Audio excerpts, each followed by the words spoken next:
নমস্কার, বানিস কপুর চ্যানেলে আপনাদের সকলকে স্বাগত। আপনারা সবাই কেমন আছেন?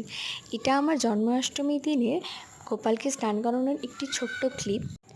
আপনাদের সকলের জন্মাষ্টমী পুজো কেমন কাটলো অবশ্যই আমাকে কমেন্ট করে জানাবেন।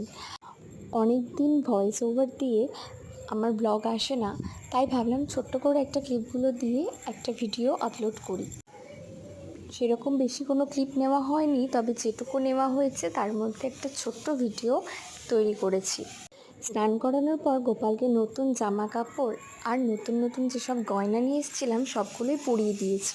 এই প্রথমবার আমি গোপালের জন্য নিজের হাতে লুচি, 7 রকমের ভাজা, 7 রকমের ফল, পায়েস, খোয়া, ক্ষীর দই, তালের মাড়ি, তালের বড়া, সুজির পায়েস, নারকেলের নাড়ু, সন্দেশ, লাড্ডু সব রকমের ভোগ জোগাড় করেছি।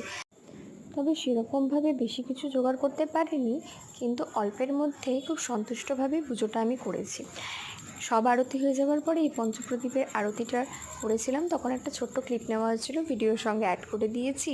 আমার দিদিও এসেছিল, ও পুজো করছিল, সেটাও একটা ছোট্ট ক্লিপ নিয়ে এখানে অ্যাড করেছি। ভোগ নিবেদনের একটু আগে গোপালকে বাতাস করে দিতে হয়, আমি ঠিক সেটাই করছিলাম।